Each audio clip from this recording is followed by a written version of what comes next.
शव यात्रा। अमरपुर नाम के एक गांव में विमल हलवाई अपने 2 छोटे बच्चों और बीवी के साथ रहता है।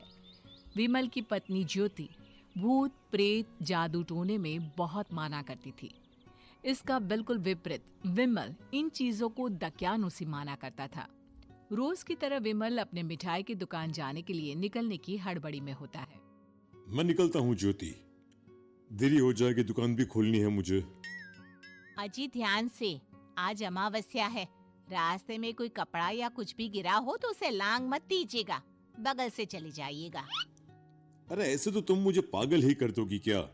हाँ, मैं नीचे देख कर चलूं कि सामने से कोई गाड़ी घोड़ा आकर मेरे ऊपर से चला जाए? दोनों हालत में तो मेरी ही मौत है। अरे क्यों सुबह सुबह इतनी अपसुगनी बातें कह रहे हो जी? मेरे गांव में तो ऐसा आंखों के सामने होता हुआ देखा है मैंने, इसीलिए कहती हूँ। वरना मुझे क्या, पड़ोसी को तो नहीं कहना चाहती मैं, पति हैं आप मेरे, इसलिए बोल रही हूँ। विमल अपनी मिठाई की दुकान चला जाता है। दुकान पर पहले से ही ग्राहकों की लंबी लाइन लगी हुई थी। ये लो, वहाँ ज्योति अमावस्या को लेकर परेशान है और आज तो हमेशा से ज्यादा ही लंबी लाइन लगी पड़ी है। अच्छी खासी बिक्री होगी आज। विमल दुकान खोलता है। एक के बाद एक ग्राहक उसकी दुकान पर मिठाई ले रहे होते हैं। तभी गांव की एक बूढ़ी औरत विमल से कहती है, जिस तेजी से बिक्री हो रही है, कहीं किसी की नजर ना लग जाए, नींबू मिर्ची टांग ले। अरे क्या चाची तुम भी, ये सब नजर बजर कुछ नहीं होता है। कैसे लोग हैं मेरे आसपास। अपनी दुकान से शाम को विमल हंसते कूदते वापस घर आता है। हाँ, आज तो अच्छी खासी बिक्री हुई है।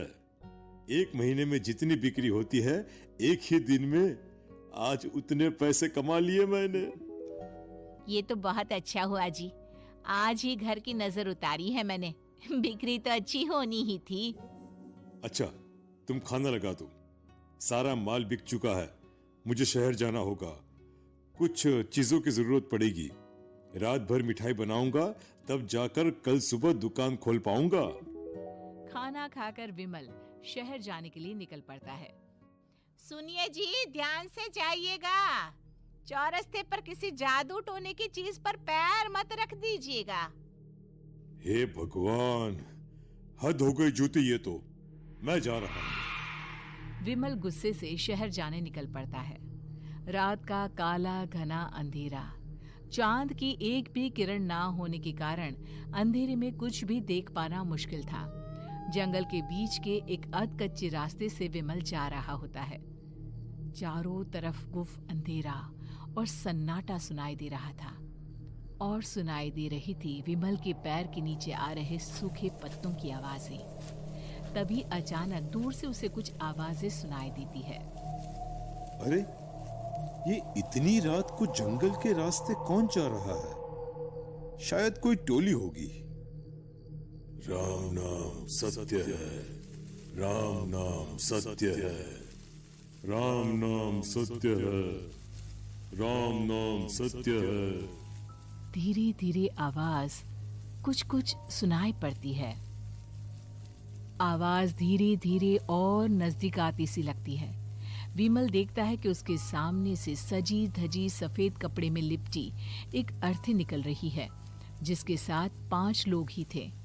4 आदमियों ने उसे कंधा दिया हुआ था। एक मटका लिए आगे आगे बढ़ रहा था।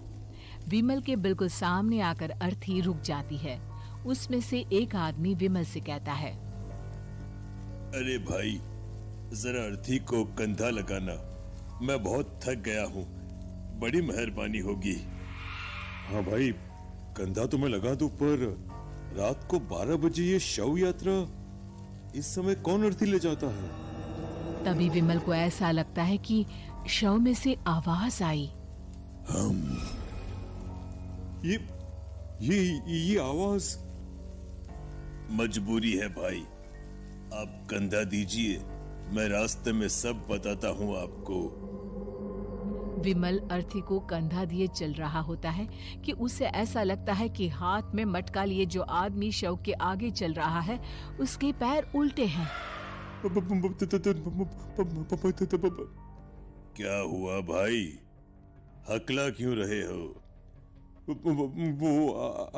आपके साथी के पैर उल्टे। विमल अपनी बात पूरी भी नहीं कर पाता कि वो देखता है कि उस आदमी के पैर तो सीधे ही हैं। अरे नहीं नहीं, कुछ नहीं, मुझे शायद वहम हुआ होगा। धीरे धीरे सब आगे बढ़ रहे होते हैं। तब विमल को अचानक लगता है मटके में से एक हाथ बाहर आ रहा है। विमल घबरा जाता है। इसके पहले वो कुछ बोल पाता, कल्लू कहता है, मेरा नाम कल्लू है। हम 6 दोस्त थे, जिसमें से एक को तो तुम सोया हुआ देख रहे हो। इतनी पक्की दोस्ती थी कि जैसे हम सब सगे भाई हैं। पर किस्मत का कोई क्या कर सकता है। आज से 4 साल पहले एक नदी में हम सब नहाने गए थे, जिसमें डूबकर राजेश की मौत हो गई। किसी मजबूरी के कारण हमें उसकी अर्थी को रात को ही शमशान घाट ले जाना पड़ा। हम 5 उसे ले जा रहे थे। 4 साल पहले आप 5 में मैं कुछ समझा नहीं। मंकू अपनी गर्दन पीछे घुमाकर अपनी आंखें बड़ी बड़ी कर विमल से कहता है, अरे भाई, पूरी कहानी खत्म होने दो, फिर बीच में बोल लेना, ठीक है? तभी रास्ते में एक हादसे में अपने दोस्त के साथ हम सभी मर गए। वो सामने देखो, हमारा दोस्त। विमल सामने देखता है। उसे दिखता है कि एक ऐसा आदमी जिसका शरीर कई जन्मों से पानी के अंदर रहने के कारण सफेद पड़ गया है। उसकी आंखें बाहर की ओर निकली हुई थी।